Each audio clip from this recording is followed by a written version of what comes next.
Bonjour à tous, merci Jean de cette présentation et je suis très heureux d'être là parmi vous pour ce colloque que je trouve absolument passionnant. Alors pour ceux qui ne sont pas férus de mécanique quantique, je vous rassure, on va faire simple. On va être plutôt dans le concret, mais c'est bien d'alterner hein, la théorie et la pratique. Donc on va être plutôt dans le concret et dans l'expérience, puisque la personne la plus importante de nous quatre, c'est Nicolas, qui est à ma droite. Et Nicolas, c'est quelqu'un qui... Nicolas, on va en parler, c'est quelqu'un qui a vécu des expériences et continue de vivre des expériences non ordinaires, mais qui néanmoins font partie de son quotidien. Donc pour lui, c'est parfaitement ordinaire. Et c'est de ça dont il va nous parler, en présence évidemment de deux personnes qui sont aussi des amis, qui l'accompagnent depuis des années, d'un point de vue scientifique et aussi d'un point de vue psychologique. Donc ça va être extrêmement intéressant de l'écouter. Je vais juste faire une petite introduction et vous dire pourquoi je suis présent avec eux. Moi, je m'intéresse à tout. Donc je n'ai pas, si vous voulez, de sujet qui ne m'intéresse pas, puisque j'ai une formation philosophique. Et pour moi, la philosophie, ou le rôle du philosophe, c'est véritablement d'explorer, de chercher, de s'interroger. Vous savez, Aristote nous dit, la philosophie commence avec l'étonnement. Ben moi, quand je rencontre quelqu'un qui me dit « je fais des sorties hors du corps », je m'étonne. Et donc, je commence à philosopher. C'est-à-dire, je cherche des raisons. Je me dis « mais comment c'est possible ?» Alors que vous avez un certain nombre de gens, quand ils entendent ça, ils rigolent. Ce ne sont pas des philosophes. C'est-à-dire que face, ou alors, ils vont adhérer tout de suite. Je dirais qu'il y a deux attitudes qui, de mon point de vue, ne sont pas philosophiques, face à des phénomènes tout à fait étranges, inexpliqués en l'état actuel de nos connaissances. Vous avez soit la crédulité, c'est-à-dire j'entends ça, j'y crois tout de suite. Ce n'est pas une attitude philosophique. Vous avez le rejet. J'entends ça, je rigole. Ça ne correspond pas à mon cadre de pensée ou au cadre de pensée dominant, donc je l'exclus du réel. Je pense que l'attitude philosophique, ce n'est ni l'un ni l'autre. C'est tout simplement s'interroger. Je m'étonne, je m'interroge et je cherche des explications dans tous les domaines possibles, y compris et en premier évidemment dans le domaine de la science. Et donc je crois que tous ces phénomènes aujourd'hui qui sont extrêmement nombreux, il y a beaucoup de témoignages dans le monde entier de gens qui font des expériences de sortie hors du corps, en tout cas qui affirment faire ces expériences. Après, on peut évidemment décrédibiliser les témoins, mais en tout cas, il y a de plus en plus de témoignages. Et je crois que ces témoignages, il faut les interroger de manière ouverte. Edgar Morin nous dit, il y a une raison close, il y a une raison ouverte. Edgar Morin, c'est un peu mon maître à penser, il fait partie de mon jury de thèse. Et je suis tout à fait dans cette ligne-là. C'est-à-dire que la raison close, elle ne veut même pas interroger un phénomène qui sort de son présupposé, alors que la raison ouverte, elle s'interroge. Elle se dit, il y a peut-être une compréhension du réel plus complexe que le modèle actuel dominant. Et donc, il faut toujours s'interroger sur quelque chose qui n'est pas explicable. Et c'est pour ça que je trouve que dans la philosophie, vous avez d'ailleurs les plus grands esprits étaient partisans d'une raison ouverte. Socrate, qu'on nous présente comme le père du rationalisme occidental, ce qui est vrai, mais il ne faut pas en faire un rationaliste de type scientiste. Ce n'est pas du tout ce qu'il était. Socrate interroge, Socrate se questionne, Socrate cherche à dépasser tous les a priori et tous les préjugés, y compris ceux des croyances religieuses.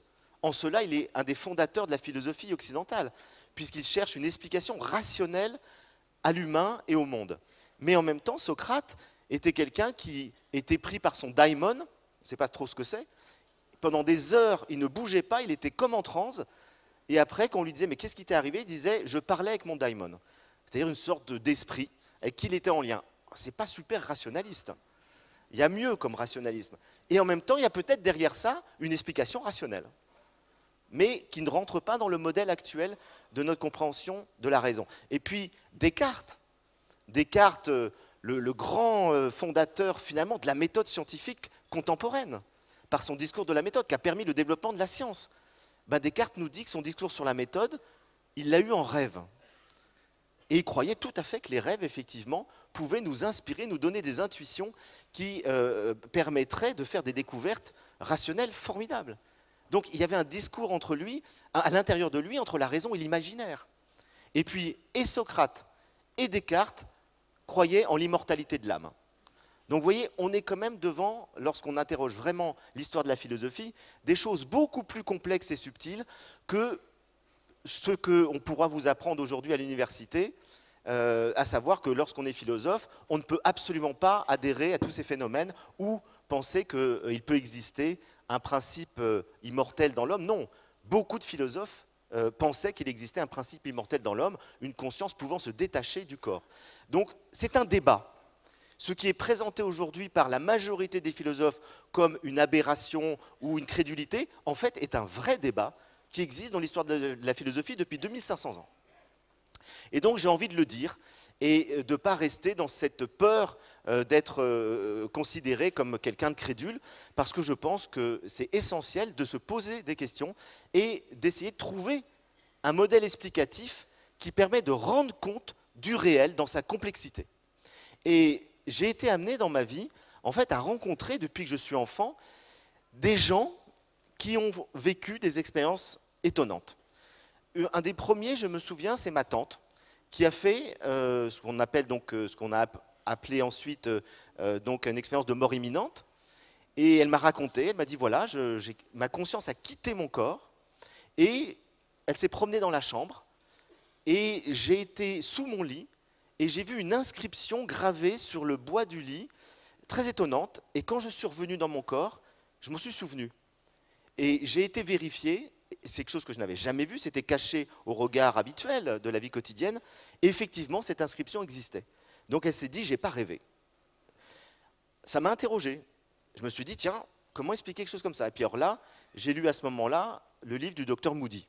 Donc je suis absolument ravi de savoir qu'il est là, c'est une chance extraordinaire de pouvoir le rencontrer aujourd'hui, parce que c'est un des grands pionniers en la matière, vous le savez tous, qui a interrogé tous ces phénomènes et qui a réfléchi sur la conscience et sa possibilité d'exister en dehors du corps. Et je me suis intéressé à ces questions-là. Et puis, je saute un peu dans le temps pour ne pas parler trop longtemps, et puis un jour, j'ai une nièce qui s'appelle Vanessa, qui à l'époque avait 25 ans, qui me téléphone et qui me dit « Écoute Frédéric, je suis très perturbé, puisque j'ai fait une expérience extrêmement bizarre. J'étais allongé dans mon lit au premier étage, dans ma chambre, et à un moment donné, ma conscience a quitté mon corps. Je me suis promené dans toute la maison. J'ai vu mon copain qui était en train de regarder un match de foot à la télé en bas. J'ai vu ce qu'il mangeait, ce qu'il buvait. J'ai vu une partie du match et je suis revenu chez moi. Je me suis revenu dans mon corps. Je me suis dit, j'ai rêvé. Puis là, je suis descendu et j'ai vu exactement, la scène était exactement ce que j'avais vu. Le score était ce que j'avais vu. Enfin, elle me dit, c'est incroyable, je suis folle. Bon, je lui dis, peut-être pas. Il y a peut-être une autre explication. Et donc, je la rassure un peu, mais je sens que ça ne la rassure pas complètement. Et elle fait un rêve, dans lequel, dans ce rêve, elle voit une femme qui lui dit, va à Noésis. Et là, elle ne comprend absolument pas ce que veut dire Noésis. Elle met évidemment son smartphone en route, elle marque Noésis, et là, elle voit apparaître en premier sur Google, Noésis, Institut des sciences noétiques, étude des phénomènes de conscience non ordinaire, Genève. Elle habite à côté, elle téléphone, elle tombe sur Sylvie. Et Sylvie lui explique, vous inquiétez pas, des cas comme vous, on en a vu des centaines. Et on est là pour les étudier. Donc cette histoire du rêve, quand même, c'est comme des cartes, hein, c'est assez mystérieux. Et donc, moi, ça m'a interrogé aussi. Je me suis dit, tiens, par ce rêve, elle est orientée vers un institut scientifique qui étudie des phénomènes qui sont effectivement de conscience non ordinaire. Et du coup, je me suis intéressé, parce que je suis curieux, vous avez compris que quand quelque chose m'intéresse, je cherche. Et du coup, j'ai rencontré Sylvie Détiolas et Claude Charles-Fourier, qui sont donc ici présents. Et on a beaucoup parlé, et je leur ai demandé ce qu'ils faisaient, comment ils recherchaient, quels sont les cas qu'ils rencontraient. Et ils me disent, parmi le plus exceptionnel de ces cas, il y a Nicolas Fraisse. Parce que là, vraiment, ça fait longtemps qu'on le suit, il est parfaitement équilibré, on est sûr qu'il est... Ça ne lui plaît pas que je dise ça, parce que je lui mets la pression. Et il a beaucoup d'humour, et donc c'est un cas exceptionnel, il faudrait que tu le rencontres. Et je le rencontre, et elle m'avait dit, il a beaucoup de capacités autres que simplement les sorties hors du corps. Il peut aussi lire ou entendre des réponses sur des questions que tu poses, dans une enveloppe cachetée. Je lui dis, ben, on va faire le test. Donc j'écris une question sur un papier, il n'est pas là, je mets la feuille dans une enveloppe, on cachette la feuille, on pose l'enveloppe, et Nicolas est dans une pièce à côté, on lui dit, écris la réponse. Et il revient 2 minutes après avec une réponse écrite, et ça concernait parfaitement la question que j'avais posée. Donc là, je me suis dit, bon, il se passe quelque chose d'assez étrange. Et c'est comme ça que je me suis amené à m'intéresser particulièrement à Nicolas, à le rencontrer plusieurs fois, et donc à chercher à comprendre ce qui se passait. Alors, je dirais un petit mot de conclusion à la fin, mais je voudrais tout de suite donner la parole aux témoins, c'est-à-dire aux gens qui, effectivement, vivent ces expériences, et d'abord à Sylvie, qui va un peu nous raconter comment est-ce qu'elle a été amenée donc, à fonder l'Institut des sciences noétiques et à rencontrer Nicolas. Merci Frédéric. Oui, moi je vais poser un petit peu le cadre à cette histoire. Donc pour Claude Charles et moi, l'aventure elle a commencé dès 2005. À l'époque, ça faisait déjà 6 ans que j'avais créé à Genève le centre Noesis dans le but d'étudier les expériences de mort imminente et aussi les phénomènes de sortie hors du corps. En fait, moi j'avais découvert ces phénomènes quelques années auparavant alors que j'étais encore en train d'effectuer mon doctorat à l'université de Genève. Et à l'époque, j'avais été sidérée. Je ne comprenais pas pourquoi la communauté scientifique et médicale ne s'intéressait pas plus à ces phénomènes que moi je découvrais et que je trouvais totalement sidérants et fascinants. Et quand j'en parlais avec mes collègues biologistes, chez eux, ça ne réveillait pas grand-chose. Pour eux, c'était assez facile à expliquer. C'était des hallucinations, forcément, puisque ça ne cadrait pas avec ce que l'on avait appris, enfin ce qu'on nous avait appris dans le cadre de nos études de biologie en neurosciences, à savoir que la conscience était une sorte d'épiphénomène de l'activité cérébrale. Alors moi, par contre, bien ça m'intriguait, je n'arrivais pas à me satisfaire de ça. Et pourtant, à l'époque, je doutais beaucoup. Et j'ai longtemps douté, parce que quand même, j'ai passé 10 ans j'ai subi en quelque sorte 10 années de conditionnement universitaire. J'ai baigné dans ce paradigme matérialiste très longtemps. Donc j'avais beaucoup de peine à concevoir que la conscience puisse aller se balader comme ça à l'extérieur du corps physique. Ça me paraissait hautement improbable. Mais je me suis dit que s'il y avait une seule chance pour que ce soit possible, eh bien, je pensais que ça valait vraiment la peine d'essayer de le vérifier. Donc c'est comme ça que je me suis lancée dans ces études. Et puis comme il n'y existait absolument rien à l'époque, ni à Genève ni ailleurs, enfin, je suis partie aussi aux États-Unis un temps, il n'y avait pas vraiment de financement pour ce type de recherche, eh bien, j'ai décidé de créer à Genève ce centre Noesis. Et puis là, malheureusement, j'ai pu faire la même constatation, c'est qu'il était quasiment impossible de trouver des financements quand on envisageait une hypothèse qui allait à l'encontre en fait, du dogme central des neurosciences en vigueur actuellement.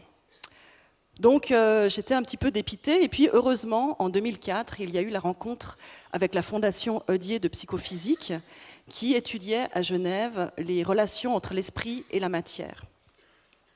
Alors Marcel Odier, son fondateur, était pour moi justement l'exemple type du scientifique. Alors non seulement il avait une formation assez importante, hein, puisqu'il il était docteur en physique, il avait une licence en mathématiques, mais c'était un homme extrêmement curieux, extrêmement ouvert et pour autant pas du tout crédule, qui face à des observations qu'il ne pouvait pas expliquer, posait des hypothèses et essayait, avec ses moyens, de les invalider ou de les valider.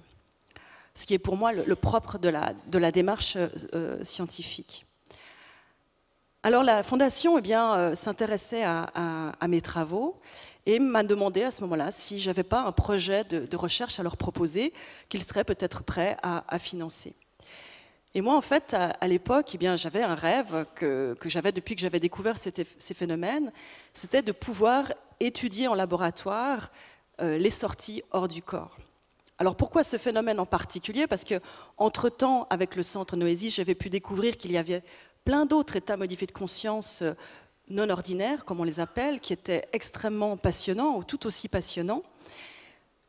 Alors, c'était celui-ci en particulier parce que d'une part, il soulève des questions justement passionnantes quant à la nature de la conscience et sa possible délocalisation, mais surtout parce que c'était un phénomène objectivable. C'est-à-dire, c'est quasiment le seul sur lequel on peut vraiment faire une recherche objective pour justement le valider en comparaison avec d'autres états modifiés de conscience, comme par exemple même les EMI, qui, mis à part cette première étape, par exemple, sont souvent indistinguables d'un rêve, d'un fantasme ou encore d'une hallucination. Et puis c'était aussi un phénomène qui satisfaisait aux critères scientifiques de reproductibilité, et ça c'était vraiment important. Donc l'idée à ce moment-là, c'était d'essayer de monter un projet pour vérifier, de pouvoir vérifier les perceptions visuelles qui étaient rapportées au cours d'une expérience de sortie hors du corps, afin de pouvoir trancher une fois définitivement entre l'hypothèse hallucinatoire et celle d'une conscience, d'une capacité encore inconnue de la conscience humaine. Alors heureusement, dès 2005, eh bien, on a pu monter ce projet de recherche grâce au financement de la Fondation Odier. Et c'est vrai que j'aimerais aujourd'hui encore vraiment rendre hommage à Marcel Odier qui nous a quittés il y a quelques mois et qui malheureusement n'aura pas pu voir ce livre publié, parce que c'est vraiment grâce à lui qu'on a pu mener toutes ces recherches. Alors à l'époque, on connaissait déjà assez bien le sujet, on avait déjà recueilli énormément de témoignages d'OBE, donc OBE pour Out of Body Experience, expérience de sortir du corps en français. Et on avait beaucoup lu aussi sur le sujet, donc on savait par exemple que ces expériences sont aussi vieilles probablement que l'humanité, puisque tout comme les EMI, on en retrouve des traces dans la littérature dès l'Antiquité. On savait aussi que c'était un phénomène dont l'incidence était assez importante, puisque certaines études estiment qu'il y aurait au moins 10% de la population générale qui rapporterait avoir vécu au moins une fois dans sa vie cette curieuse sensation de se retrouver à l'extérieur de son corps physique. Et puis surtout, on avait remarqué que c'était un phénomène extrêmement polymorphe dans ses manifestations et qu'il n'y avait pas une, mais 1001 façons finalement de vivre cette expérience. Alors dès 2005, on s'est mis en quête de candidats et c'est là que les problèmes ont commencé. Alors, mis à part des problèmes très pratiques, comme simplement l'éloignement géographique, notre problème principal, c'était qu'il fallait trouver quelqu'un qui vivait cette expérience à volonté pour qu'on puisse l'étudier quand on le souhaitait. Alors, à l'époque, on pensait encore que c'était possible. Depuis, on a dû revoir un petit peu notre copie parce qu'on s'est rendu compte que finalement, la conscience, la volonté n'a pas grand-chose à voir avec ça et au contraire, la volonté est plutôt quelque chose qui va inhiber l'expérience. Donc, au mieux, ce qu'on pouvait trouver, c'était des candidats qui étaient capables de se mettre dans un état de disponibilité pour que l'expérience ait lieu, ou qui avaient certaines techniques, qui avaient développé leurs propres techniques, qui fonctionnaient assez bien pour elles. Mais en dernier ressort, il y avait toujours quelque chose qui leur échappait, et on ne pouvait jamais être sûr que l'expérience allait se passer, parce qu'il y a c'est des phénomènes qui sont quand même assez sujets à une composante, on va dire, émotionnelle et psychologique.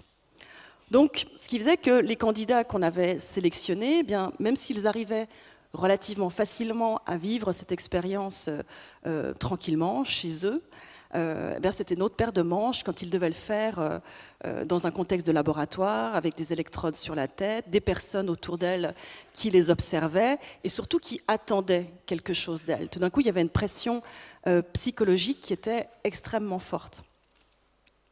Donc, ce qui fait qu'au bout d'une année de recherche, après avoir vu pas mal de candidats, on n'avait toujours pas trouvé la perle rare.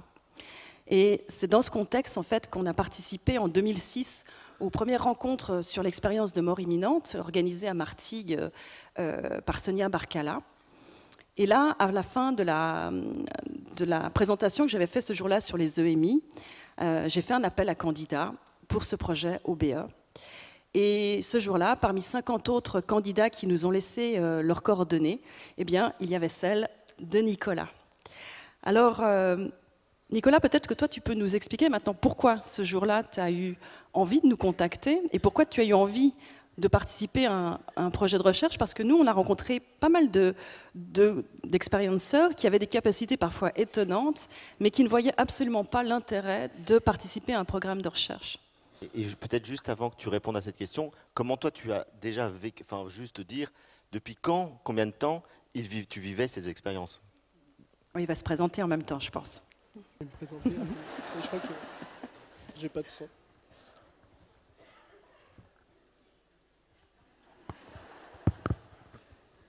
On m'entend? Ouais.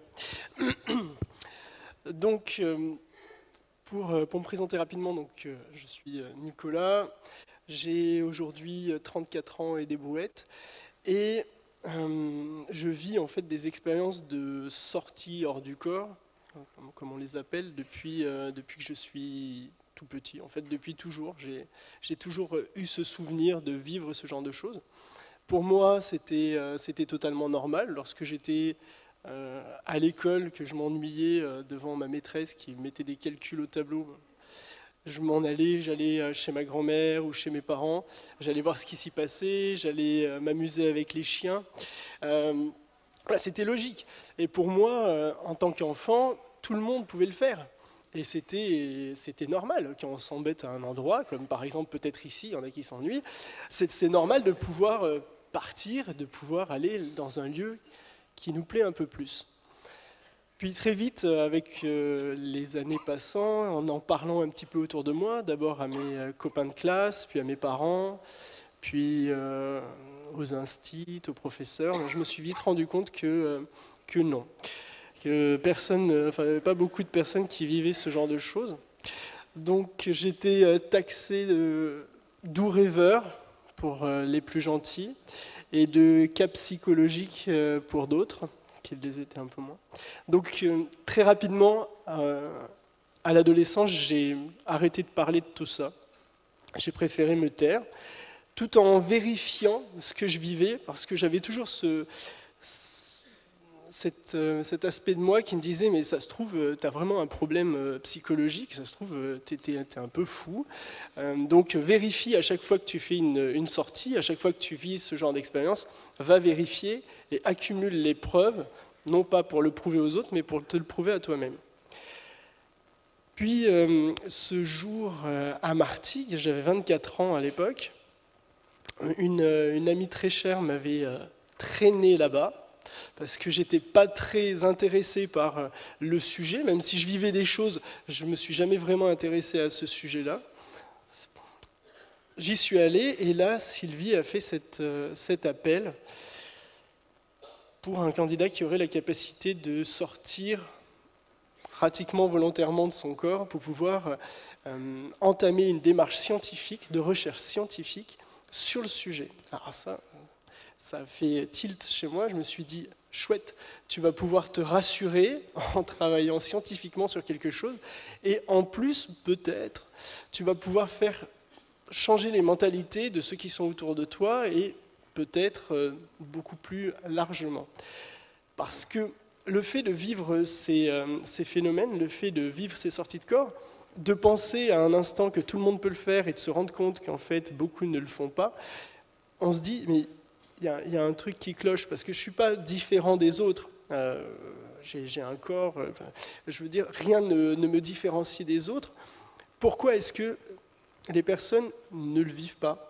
Et à travers cette démarche scientifique, à travers cette recherche, on essaie de voir et j'essaie de comprendre, moi, qu'est-ce qui me différencie, quelle est cette facilité que j'ai à vivre cet état modifié de conscience. Et c'est pour ça que je me suis engagé dans l'aventure de la recherche.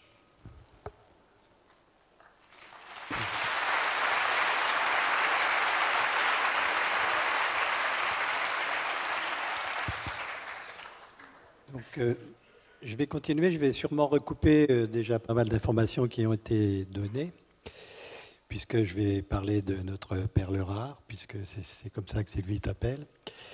Donc pourquoi Nicolas était un bon candidat? Déjà parce qu'on a trouvé que c'était un garçon sympathique, et ce qui était important pour nous pour pouvoir construire un projet dans la durée. Et puis il réunissait plusieurs conditions qui étaient importantes pour nous, entre autres des conditions pratiques. Déjà, il n'habitait pas trop loin de Genève. Son travail professionnel, à l'époque il était comptable, lui laissait une certaine liberté de pouvoir disposer de journées pendant lesquelles il pouvait venir nous rendre visite à Genève et se prêter à des tests. Et en plus, il était très motivé. Très motivé, il l'a dit tout à l'heure, parce que son esprit cartésien, rationnel même, avait besoin d'apporter des justifications à ce côté qu'il percevait quand même comme irrationnel dans les choses qu'il pouvait vivre. Le côté aussi facilitant, plus personnel, disons, c'était cette capacité qu'il a de faire des sorties hors du corps dans la journée. Et ça, pour nous, c'était extrêmement important, puisqu'on a vu pas mal d'autres candidats, mais qui vivaient ce genre de phénomène d'une façon un peu inopportune, parfois, même très souvent, c'est la nuit. Donc, ça présentait beaucoup de difficultés pour mettre ça en place.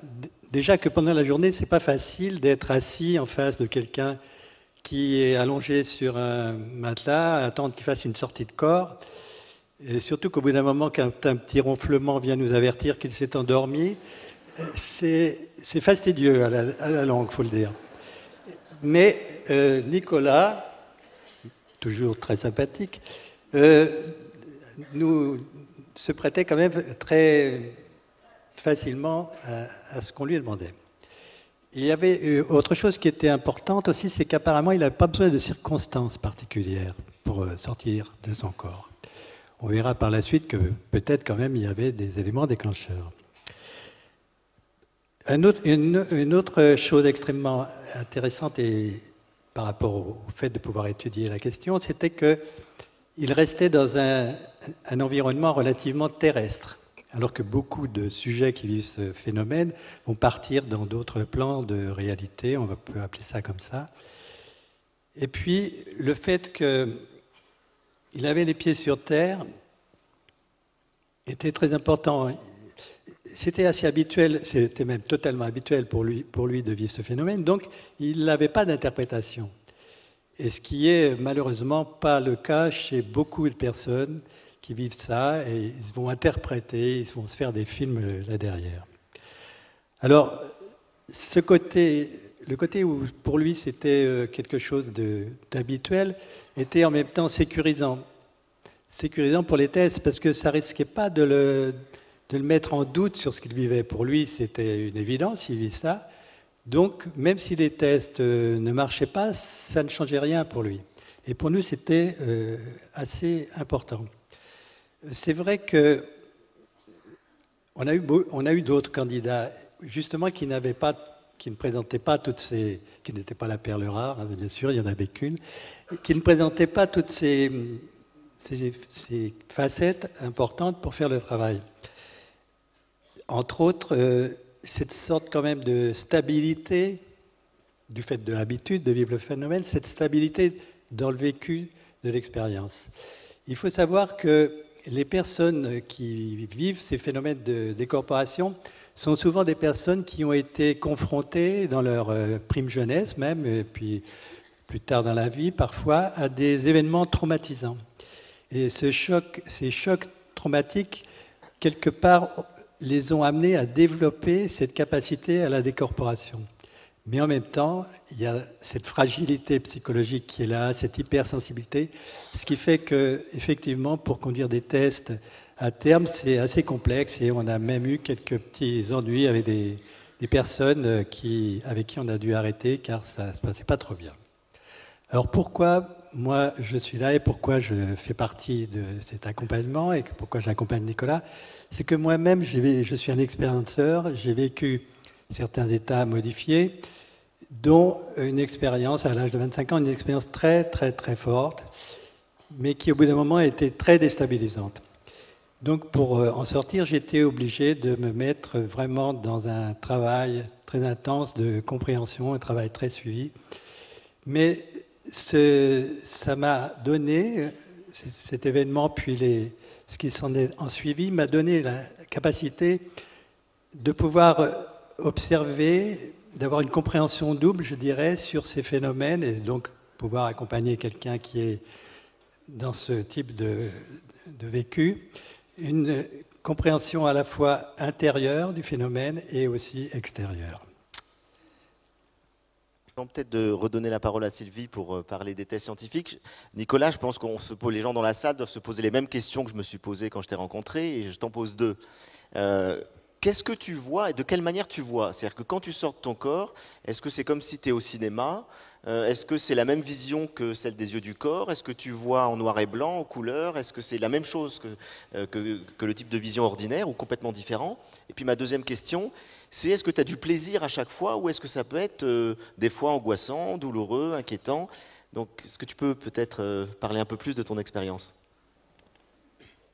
Alors, dans ces moments de sortie de corps, d'état modifié de conscience, ma vision n'est pas du tout la même que lorsque je suis dans mon état physique. C'est-à-dire que les couleurs sont beaucoup plus pastel, les contours sont estompés, mais il existe aussi tout un tas d'autres informations, tout un tas d'autres couleurs, tout un tas d'autres odeurs, sons, des choses que le corps et que le cerveau ne peut pas nommer. C'est-à-dire que je ne pourrai jamais dessiner exactement la façon dont je vois le monde en sortie de corps, parce que simplement il n'existe pas de crayon, de couleur ou de feutre qui sont de la couleur que je vais voir. Les perceptions en sortie de corps, pour moi, la façon dont je le vis moi, j'ai l'impression de ne faire qu'un avec la scène dans laquelle ma conscience se projette. C'est-à-dire que si je me projetais ici, si je venais ici en sortie de corps, je serais à la fois les gradins, à la fois les fauteuils, et à la fois aussi vous tous qui êtes là, la scène, l'air qui nous entoure. C'est vraiment cette sensation d'être tout. Sur le moment du vécu, voilà, c'est cette sensation-là. Ensuite, lorsque je réintègre mon corps, ou lorsque la conscience se refocalise sur mon corps, le cerveau et le mental fait un petit travail de remise à niveau avec l'ensemble des informations qu'il a pu ramener, cette espèce de package qu'il ne comprend pas complètement, et il essaie de reconstruire la scène à partir d'un point de vue. Alors, généralement, lorsque je me souviens d'une sortie de corps, je revois la scène à partir d'un point de vue, qui est généralement à la hauteur de mes yeux, parce que je pense que c'est ce qui plaît le plus au cerveau, c'est ce qui est le moins déstabilisant. Ensuite, pour répondre à ta deuxième question, la plupart des expériences que je vis sont belles, effectivement, elles sont plutôt enrichissantes ou neutres, mais il m'est arrivé au cours de ces 10 années de travail avec Sylvie et Claude Charles, d'avoir des expériences vraiment négatives, que j'ai jugées négatives après coup. Par exemple, cette expérience où, comme d'habitude, je fais mes sorties de corps de journée quand je m'ennuie, et je me retrouve soudain dans un noir complet, un peu comme enfermé dans une boîte de conserve, très serré, noir, très oppressant. Et je vis cette expérience à chaque fois que je vis une sortie de corps, sachant que j'en fais plusieurs par jour. Pendant 15 jours, à peu près 10-15 jours, j'ai vécu ça à chaque fois que je sortais de mon corps. Donc, grosse panique. Heureusement, Sylvie et Claude Charles étaient là. Je les appelle, je leur explique un petit peu ce qui se passe. Je suis oppressé, je suis dans le noir, je veux plus vivre ce genre de choses, je veux qu'on arrête tout. Enfin, c'était vraiment pas terrible.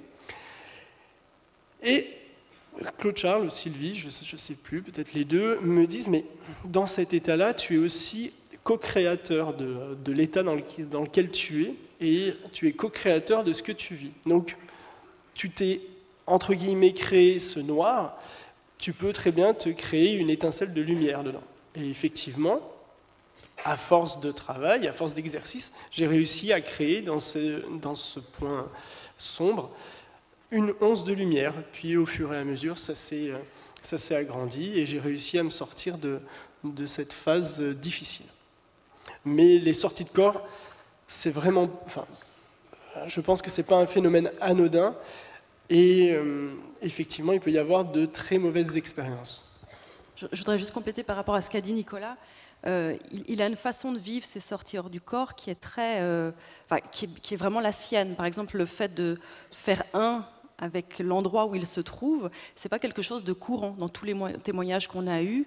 En général, les gens ont plutôt la sensation ou d'avoir un corps ou d'être d'avoir une forme d'individualité quand ils se déplacent, alors que Nicolas, à ce moment-là, n'est plus Nicolas. Il est l'endroit où il est. Et ça, c'est quand même quelque chose qui est assez particulier à ces expériences.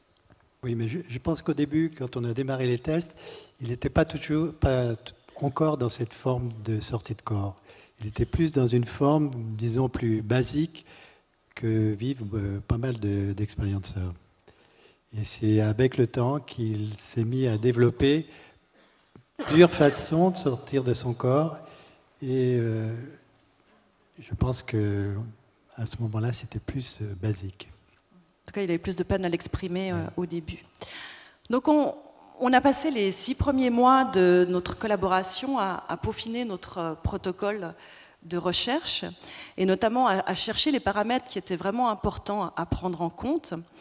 Et finalement, on a abouti à une procédure totalement informatisée qui se passait de la façon suivante. On se tenait dans une pièce avec Nicolas, qui était allongé sur un matelas. Dans cette pièce, il y avait un premier ordinateur qui était relié à un deuxième ordinateur qui se trouvait dans la pièce adjacente, qui était toujours fermé à clé pendant les tests. Et lorsque Nicolas était prêt, on pouvait lancer depuis le premier ordinateur un programme dans le deuxième qui allait choisir aléatoirement une image dans une base de données et projeter cette image sur un écran. Donc à ce moment-là, Nicolas devait essayer de sortir de son corps, aller dans la pièce d'à côté, voir l'image et revenir nous dire ce qu'il avait vu. Une fois qu'il nous avait raconté ce qui s'était passé, on rappuyait sur l'ordinateur qui lui présentait 20 images, parmi lesquelles se trouvait l'image cible qui avait été projetée sur l'écran. Alors j'avais conçu ce protocole avec Marcel Audier de cette façon-là, parce que ça permettait de remplir 3 points importants. Déjà, ça permettait de faire ce qu'on appelle des tests en double aveugle, c'est-à-dire qu'au moment du test, ni Nicolas, ni nous-mêmes ne connaissions l'image cible. Alors ça, on va dire que c'est une précaution assez basique qu'on prend dans un protocole de recherche. Ça permet d'éviter que les expérimentateurs influencent, souvent malgré eux, ou en tout cas inconsciemment, le candidat au moment du choix par une communication qui peut être non verbale, faciale ou gestuelle. Dans le cas de Nicolas, en fait, il s'est avéré que c'était une précaution qui était essentielle parce que par la suite, on s'est rendu compte qu'il était en train de développer des capacités télépathiques et qu'il ne fallait absolument pas qu'on connaisse nous-mêmes l'image cible. Le deuxième point important, c'est qu'on avait des réponses qui étaient binaires. C'est-à-dire que les résultats, ce qu'ils nous rapportaient, ces réponses étaient correctes ou fausses. Et ça permettait d'éviter un autre biais, un biais d'interprétation qu'on avait pu voir dans d'autres expériences qui avaient été faites par le passé, dans ce type d'expérimentation avec des candidats qui avaient des perceptions extrasensorielles, où l'expérimentateur se contentait d'évaluer en quelque sorte si la description faite par le candidat de l'image cible était valable ou pas. En ayant des réponses comme ça binaires, eh bien, on évitait ce problème d'interprétation. Et puis le troisième point important, c'est que ça nous permettait aussi d'estimer la part de hasard. Parce qu'effectivement, lorsque Nicolas choisissait une image parmi 20, il avait une chance sur 20 de tomber sur la bonne image par hasard. Donc là, grâce à une formule, à partir d'un certain nombre de tests, on pouvait, en connaissant le nombre de réponses exactes de Nicolas, estimer si ces réponses exactes, on pouvait les attribuer au hasard ou si on était au-delà du hasard. Alors, expliquer comme ça cette procédure, elle peut paraître finalement assez simple. On prend quelqu'un qui sait faire des sorties hors du corps, on lui demande de sortir de son corps, d'aller dans la pièce d'à côté et de ramener une information. Et combien de fois on a entendu cet argument dans la bouche de personnes sceptiques « Ah, mais si c'était possible, ça fait longtemps que ça aurait été démontré. » Alors ça, je peux vous dire que c'est une remarque qui est assez agaçante et qui montre surtout que ces personnes n'ont aucune connaissance de ces phénomènes, n'ont jamais travaillé avec des personnes qui ont ces capacités et qui ne connaissent pas justement le caractère éminemment subtil et même labile de ces phénomènes. Donc non, en fait, c'est pas aussi simple que ça en a l'air. Et surtout, ça prend beaucoup de temps. Et c'est pour ça que les chercheurs ne se lancent pas tellement dans ce type de recherche et nous, on a eu cette chance grâce à la Fondation Odier. Et je peux vous dire qu'on en a passé effectivement des heures et des heures et des heures à regarder Nicolas allongé sur son matelas. Et comme l'a dit Claude Charles avant, je pense qu'il n'y a pas grand-chose de moins passionnant que de regarder quelqu'un faire une sortie hors du corps, parce que la majorité du temps, il ne se passe pas grand-chose. Donc là, on démystifie un petit peu la recherche qui fait souvent un peu rêver les gens. Ben non, il y a des fois où il fallait être bien accroché parce que s'il ne fallait pas nous-mêmes avoir une attaque de paupières ou avoir un peu trop mangé à midi, parce que c'était quand même pénible. Enfin, plus sérieusement, je pense que le plus apte justement à vous expliquer la différence qu'il y a entre la théorie et la pratique, eh bien, c'est Nicolas. Donc Nicolas, peut-être que tu peux expliquer pourquoi non, c'est pas aussi simple que ça en a l'air, et quelles sont toi les difficultés que tu as rencontrées pour te conformer à un protocole scientifique, à ce protocole scientifique. Alors déjà le protocole scientifique tel qu'il a été monté par Sylvie et Claude Charles correspondait très bien à mon côté cartésien qui avait besoin d'être rassuré. Il n'y avait pas de possibilité de triche, ce n'était pas du hasard. Voilà. Si j'avais effectivement la bonne réponse, ça ne pouvait pas être du hasard, donc ça me confortait, c'était très bien. Personne ne savait ce qui était projeté, c'était dans une autre pièce, c'était sous couvert scientifique, c'était super. Donc on y va. Nicolas fait une sortie de corps, ok. Bon, déjà, pour provoquer une sortie de corps, c'est assez simple chez moi dans le sens où il suffit que je m'ennuie. Et vu que ça arrive assez facilement, c'était déjà bien parti. Bon. Ça, il nous en a fait souvent au moment où ce n'était pas les tests, alors qu'on était en train de discuter, ce qui était assez vexant quand même, parce que Nicolas s'en allait à tout bout de champ. Mais pendant les tests, c'était une autre paire de manches. D'ailleurs, là, il n'est plus dans son corps. Si, parce que je m'ennuie pas avec vous. Pas pour le moment. Donc, sortir de mon corps, c'était ok, pas de souci, il n'y a pas de problème. Maintenant, aller dans une pièce qui se trouve à côté, voir une image sans doute peu intéressante. Pourtant, on s'était donné. Hein. Pourtant, non mais on voit un dessin de kangourou ou alors un carré jaune et un triangle noir, enfin, c'est pas très folichon.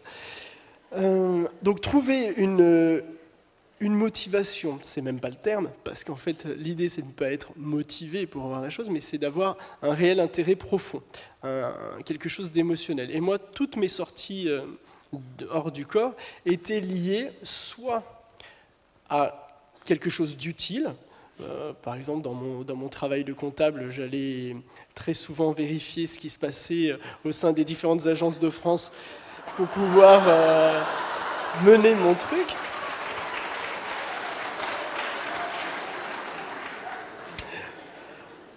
Soit par l'émotionnel, donc bien évidemment la tombe de ma grand-mère avec qui j'étais très attaché, mais aussi aller regarder ce qui pouvait se passer chez mon ami de l'époque pour vérifier ce qui se passait pendant que je n'étais pas là. Donc ça, on va dire que c'était facile pour moi.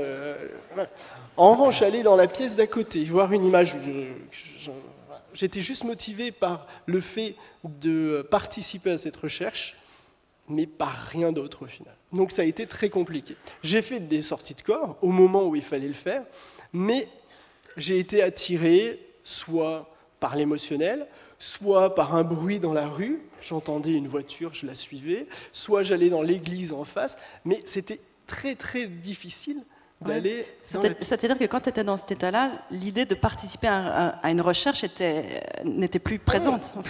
Plus du tout. Quand je rentre dans un état de modifié de conscience, ce qui faisait ma motivation principale, mon mental, qui me disait « oui, tu vas participer à une expérience scientifique », ça s'envolait et ça n'était plus là. Ce qui est intéressant, c'est que quand tu étais, par exemple, attiré dans la rue par un bruit, une moto qui démarre ou des enfants qui jouaient, tout de suite, tu nous disais, oui, en bas, il y a une moto rouge avec un type en noir qui monte dessus, ou 3 enfants qui jouent au ballon, il y a un petit noir avec 2 petits blancs. Et nous, on pouvait valider immédiatement. On se mettait à la fenêtre et on voyait qu'effectivement, ça correspondait. Alors c'est ça qui était un peu frustrant pour nous, parce qu'on avait une validation immédiate, mais absolument pas scientifique. Je voudrais rajouter au passage aussi que son ami se sentait toujours un peu fliqué, et c'était assez dur pour lui à vivre. Donc, pour essayer d'agrémenter un petit peu ce protocole qui était bien carré, hein, ne pas le modifier, mais vraiment l'agrémenter, Sylvie et Claude Charles essayaient de rajouter des petites choses qui pouvaient attirer mon attention. Des photos particulièrement aguichantes à côté de la photo cible. Ou alors... il faut ce qu'il faut. Hein. On a tout essayé. On a oui. tout essayé. Ou alors lorsque j'étais attiré par des bruits à l'extérieur, pour m'attirer dans la pièce, Sylvie tapait frénétiquement sur une casserole pour essayer de m'attirer et de dire « c'est par ici que tu dois arriver ». Bon, on peut dire que ça a marché. Oui, ça marchait. Toute chose incongrue t'attirait en fait. C'est ça. Mais ce qu'il voyait, en fait, c'était... Tu voyais simplement Sylvie qui tapait sur une casserole, tu voyais pas l'image, c'est ça le problème. Si, parce que du coin de l'œil, du coin de la vision, je pouvais apercevoir la... Mais je pense que ça t'a habitué, l'air de rien, ça t'a permis de t'habituer à aller dans cette pièce. Après, le sillon était creusé et tu y retournais plus facilement, donc le but était atteint. Je sais pas. Et oui, et donc... Là, il était en sortie de corps, là. Je suis là. Reviens parmi nous. Et donc aujourd'hui, je maîtrise un peu mieux le phénomène, un peu mieux. Ça, grâce aux exercices et au débriefing qu'on faisait avec Sylvie et Claude Charles tout au long de ces expérimentations. Et c'est vraiment grâce à eux, grâce à leur soutien, grâce à tous ces exercices, à tous ces débriefings, que je suis aujourd'hui celui que je suis. C'est grâce à eux que je suis ici devant vous. Et c'est grâce à eux aussi que j'ai pu développer une bonne partie des capacités de la conscience. Oui, c'est-à-dire avec Nicolas, il y a eu un certain travail à faire, quelque chose d'assez basique au départ pour lui apprendre à bien comprendre son fonctionnement et aussi éventuellement comment son émotionnel était toujours un facteur déclenchant pour faire des sorties du corps. C'est sûr que c'était important pour lui d'apprendre ça pour pouvoir gérer au mieux l'expérience et avoir des résultats positifs. Il faut juste savoir une chose, c'est que l'émotionnel, dans les états modifiés de conscience, joue un rôle très important. L'émotionnel est en amont, est souvent le déclencheur. Il est pendant l'expérience et aussi en aval. Il faut savoir une chose, c'est qu'une émotion ne vient pas ex nihilo. Il y a toujours un motif conscient ou inconscient. Et c'est le mental qui vient réagir sur ce motif et vient créer l'émotion. Évidemment, notre mental est toujours extrêmement conditionné, donc en fonction de l'événement sur lequel il vient réagir, il va produire des émotions qui sont elles-mêmes aussi très conditionnées par rapport à tout ça. Donc, c'était important que Nicolas, petit à petit, entre dans la compréhension de ce phénomène, de comprendre qu'est-ce qui pouvait jouer pour lui sur les manifestations du phénomène afin de pouvoir le gérer de mieux en mieux et pouvoir entrer de plus en plus facilement dans ce qu'on lui demandait pendant les tests. Donc pendant les tests, après, évidemment, il fallait quand même le mettre en condition. Donc on lui faisait une petite relaxation et puis j'ai essayé de le guider verbalement pour essayer de lui donner une sorte d'induction à aller dans la pièce contiguë où il y avait la projection. C'est vrai que, donc, comme on l'a dit tout à l'heure, assez souvent, il y avait toujours ces deux motifs de dispersion qui intervenaient, soit des bruits annexes, alors il allait voir, ou à nouveau son émotionnel qu'il reprenait et il allait voir la tombe de sa grand-mère ou chez ses parents. Mais je vais repasser la parole à Sylvie après. Nous, ce qu'on voudrait signaler au passage, donc, c'est que c'est absolument pas anodin de vivre des sorties hors du corps. Et que, on le voit à travers ce que je viens de dire, par rapport à Nicolas, on n'utilise que des choses très simples et basiques pour induire l'expérience. On n'a pas de méthode, on n'a pas de technique. Pour nous, c'est important de laisser faire le naturel, pas de forcing. C'est pour ça que certains candidats n'ont pas pu continuer les expérimentations avec nous. D'autant plus, justement, à cause de leur fragilité consécutive à certains événements qu'ils ont pu vivre. Donc, avant que Sylvie conclue sur les tests, juste, je voulais te poser une toute petite question qu'on se pose aussi. Tu es psychothérapeute, tu as vu beaucoup de gens qui sont venus te dire voilà, je fais des sorties hors du corps. Est-ce que ça peut être aussi un phénomène hallucinatoire? Ça peut l'être, mais c'est toujours très ambigu. C'est pas forcément ou tout l'un ou tout l'autre. C'est ça qu'on s'aperçoit quand on étudie les états modifiés de conscience, c'est que il y a une part de réalité et il y a souvent une part d'irréalité, et des fois c'est l'inverse. La personne va partir dans quelque chose qui est hallucinatoire et va peut-être se retrouver effectivement concrètement dans l'expérience.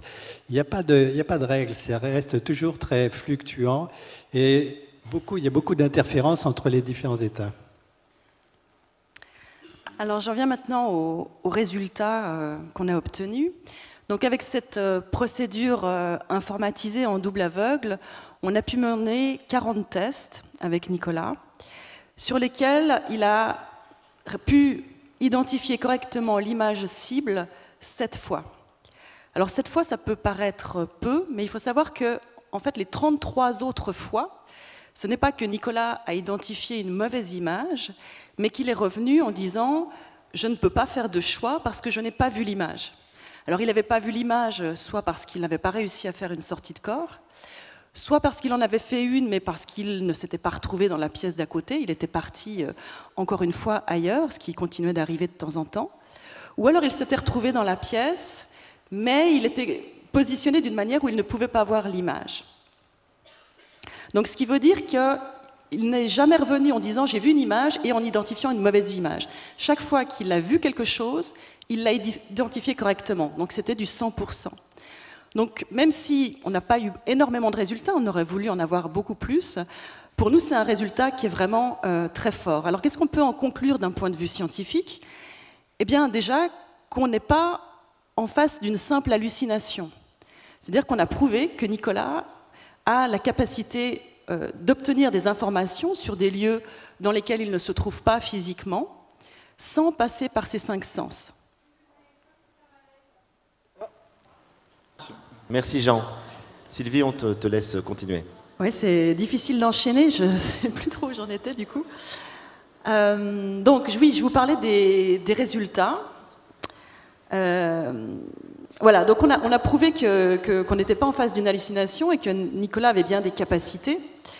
Par contre, notre protocole ne permet pas de prouver formellement que sa conscience se délocalise.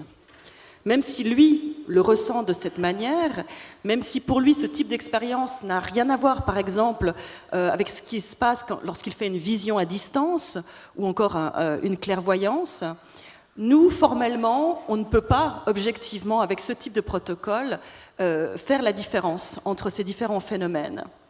Et pour prouver vraiment la délocalisation de la conscience, ça, ce serait une seconde étape où il faudrait envisager d'autres approches complémentaires.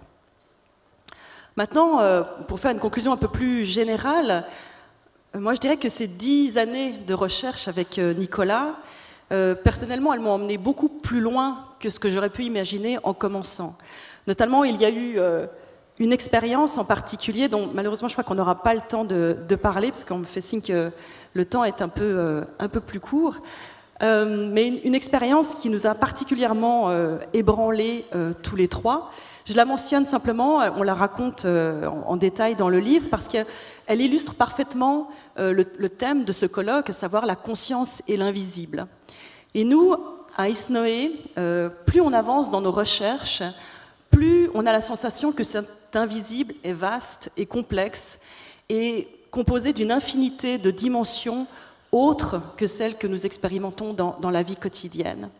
Et si on considère l'ensemble de tous les témoignages qu'on a reçus, que ce soit des témoignages d'OBE ou d'autres types d'expériences, toutes les expériences qu'on a menées avec Nicolas ou avec d'autres, tous les phénomènes auxquels on a pu assister personnellement, eh bien, effectivement, le modèle le plus cohérent qui permettrait d'expliquer le plus de choses, c'est celui d'une conscience unique qui serait une sorte de, on va dire, de composante fondamentale de l'univers, une composante intrinsèque de l'univers. Et dans ce contexte-là, effectivement, eh bien, le cerveau agirait comme une sorte de filtre qui nous permettrait non seulement d'avoir la sensation d'être des individus séparés les uns des autres, mais aussi qui nous permettrait de ne faire l'expérience que d'une seule réalité, que d'un seul de ces niveaux de réalité. Alors, ce modèle d'une conscience unique, hein, on voit bien, il n'est pas nouveau, c'est pas nous qui l'avons inventé, on n'est pas les seuls à le défendre. Vous avez vu ce matin avec les intervenants de ce matin, on dit finalement un peu tous la même chose, mais de façon différente, ou il y a des petites différences entre nos modèles.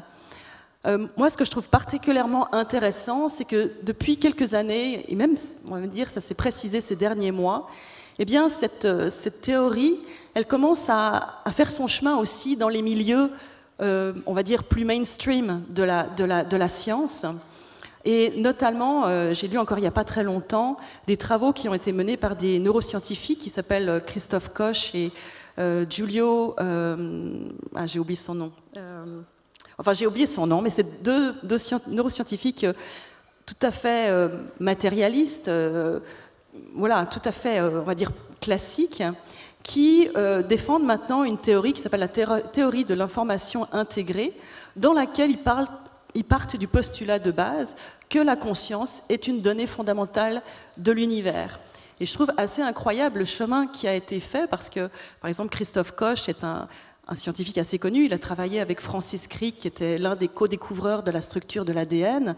Donc c'est vraiment quelqu'un, vraiment dans les sciences très matérialistes, et qui en vient naturellement aussi à cette hypothèse. Et puis bien sûr, il y a la physique aussi qui s'ouvre à ça, puisque non seulement on sait depuis une centaine d'années que des notions comme la matière, l'espace et le temps sont tellement malmenées que certains physiciens en arrivent à penser que ça ne pourrait être que des perceptions de notre conscience qui n'auraient pas de réalité propre. Et certains physiciens vont même jusqu'à envisager que notre réalité, à 3 ou 4 dimensions, on va dire, pourrait être qu'une co-création de nos consciences. Donc on aboutit à une sorte de renversement total de perspective où ce n'est plus la matière qui crée la conscience, mais peut-être bien la conscience qui est à l'origine de la matière.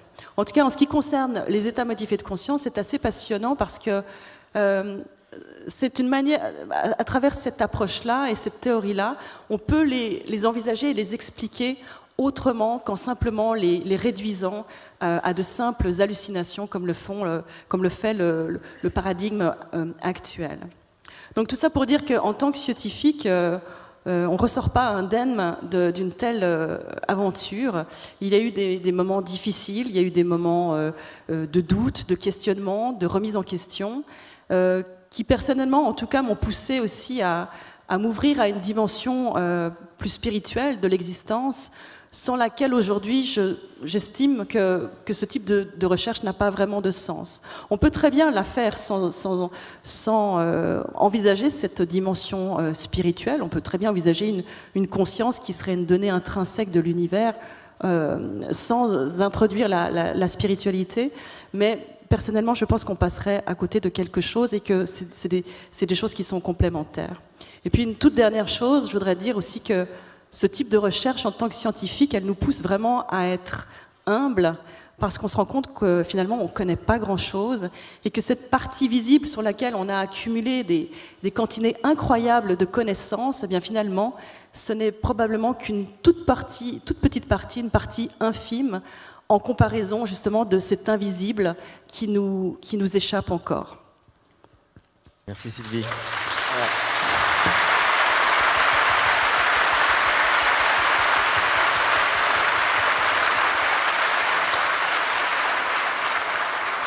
Avant de dire un tout petit mot de conclusion, j'avais une dernière question à te poser, Nicolas, et je pense que c'est aussi une question qui intéresse beaucoup de monde. Est-ce que quand tu fais des sorties hors du corps, tu fais des rencontres?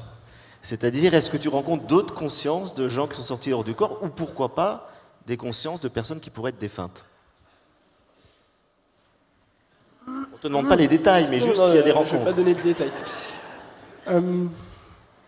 Alors, pour répondre à ta question, Frédéric, oui, ça m'est arrivé de rencontrer des consciences, des morceaux de conscience lors de ces sorties hors du corps. Dans certains cas, il y a eu une forme de communication, une forme d'échange de données, on va dire, un peu comme deux personnes qui pourraient échanger des paroles. Dans mon cas, j'essaie toujours de rationaliser la chose. C'est ce qui a fait ma force dans le passé, parce que ça me permet de rester bien stable et de ne pas être complètement envahi par ce genre de choses. Donc, je dirais que je ne peux pas mettre de mots sur ce que j'ai rencontré dans ces états modifiés de conscience. Je ne peux pas et je ne préfère pas, dans le sens où je n'ai pas envie d'étiqueter ce que je vis, sachant que moi, pendant longtemps, j'ai eu un petit peu de mal avec tout ce qui était lié au spirituel. J'ai préféré ne pas trop plonger dedans. Donc, dès que je commence à mettre des mots comme défunt, être de lumière, autre chose, des entités ou quoi que ce soit, malheureusement, je pense que je rétrécis trop ma façon de voir les choses. Et je préfère garder quelque chose de plutôt vaste pour pouvoir continuer à être pleinement surpris par tout ce que je vais voir, tout ce que je vais vivre, pour le voir toujours d'un œil neuf, toujours d'un œil innocent. Et c'est ce qui fait en fait la beauté de ce que je vis. Ça me permet de ne pas me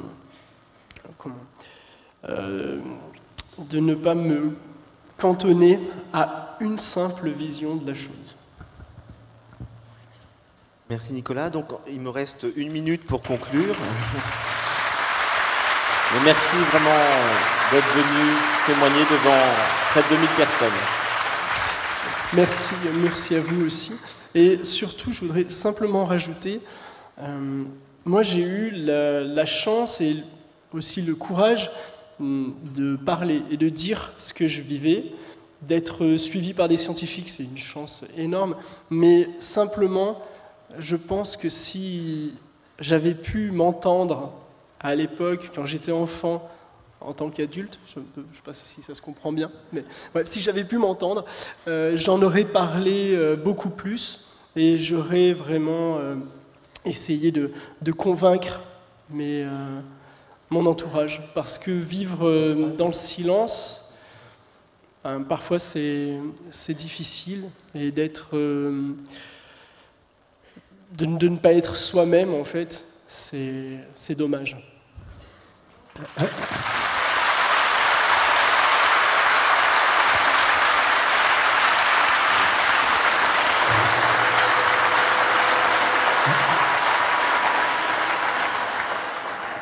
Avant de conclure, puisque je suis un peu frustré, je n'ai pas pu trop parler, je voulais juste dire que pour résumer notre façon de la compréhension de la conscience, pour nous, la conscience n'est pas forcément une énigme à résoudre, mais plutôt un mystère à vivre. Et que c'est par la vraie compréhension viendra par le vécu. C'est pour ça que je voulais finir avec cette phrase de Krishnamurti qui nous dit on ne peut pas inviter le vent, mais laissons la fenêtre ouverte. Merci. Alors,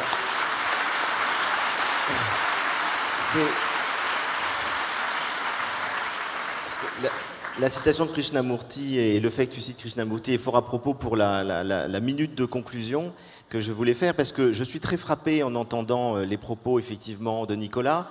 Vous savez que je m'intéresse beaucoup à la spiritualité et effectivement, ça rejoint la description, ce qu'il dit, que cet sentiment d'être dans une unité avec le monde, le fait de n'avoir aucun mot pour le décrire, etc., c'est exactement finalement ce que disent les grands mystiques de toutes les traditions spirituelles. Ils vous disent on ne peut pas nommer, il n'y a pas de mots, c'est d'autres catégories, c'est autre chose. Et en même temps, ce sentiment qui est très fort, notamment dans la spiritualité orientale, de faire un avec ce qui est. Tu es cela. Tu es la chaise, la table, la personne que tu vois. Et donc, il n'y a plus cette dualité que nous avons dans notre conscience ordinaire. Donc là, il y a des passerelles passionnantes à faire entre la mystique et entre tout ce que racontent ces expérienceurs aujourd'hui. Et je terminerai juste sur l'aspect scientifique. L'histoire nous montre que la science ne cesse de progresser et de faire des bonds en remettant en permanence en cause les paradigmes anciens. Et donc Thomas Kuhn, qui est un épistémologue, a très bien montré qu'il y a régulièrement des nouveaux paradigmes. Pourquoi ? Parce qu'il y a des anomalies. Et donc, le paradigme dominant ne fonctionne plus pour expliquer des anomalies, des cas nouveaux, le réel nous surprend tout le temps. Et Nicolas est une anomalie. Je ne sais pas si ça te plaît, mais d'un point de vue scientifique, c'est une anomalie. Il est très sympathique humainement, mais d'un point de vue scientifique, c'est une anomalie. Et donc, je pense que les scientifiques devraient, comme le font évidemment avec beaucoup de courage, les pionniers que sont Sylvie et Claude Charles, devraient s'emparer de cas comme ceux de Nicolas, parce que c'est une bénédiction pour la science. Et je pense que le XXIe siècle, on le sait tous, a été celle des immenses découvertes scientifiques sur l'infiniment grand et l'infiniment petit, l'astrophysique, la mécanique quantique. Je pense que le XXIe siècle, ça va être la grande exploration de la conscience. Et donc, on a devant nous un champ scientifique passionnant. Il faut y aller sans œillères. Et je pense que si parmi vous, il y a des mécènes qui ont envie de soutenir l'Institut Noésis parce qu'ils ont perdu leur mécène il y a peu de temps, vous ferez une œuvre utile pour la connaissance en permettant à des scientifiques de poursuivre des protocoles d'expérimentation qui permettront peut-être un jour de valider et d'expliquer que ce qu'on n'expliquait pas à un moment donné avec nos théories trop limitées de la compréhension du réel, on pourra l'expliquer parce que l'étude de ces cas nous obligeront à réviser la manière dont on conçoit le réel et la conscience. Et dernier petit mot, je voudrais vraiment remercier, j'ai une pensée très forte pour notre ami Guy Trédaniel, qui, vous le savez, a organisé cette rencontre avec Jean Stone. Et il a eu, vous le savez, un petit pépin de santé, mais c'est un homme vraiment adorable. Je sais qu'il regrette énormément de ne pas être là. C'est l'éditeur de l'ouvrage que vous avez fait ensemble et que j'ai eu le bonheur de préfacer, Voyage aux confins de la conscience. Et je voulais simplement que vos applaudissements lui soient aussi destinés. Merci beaucoup.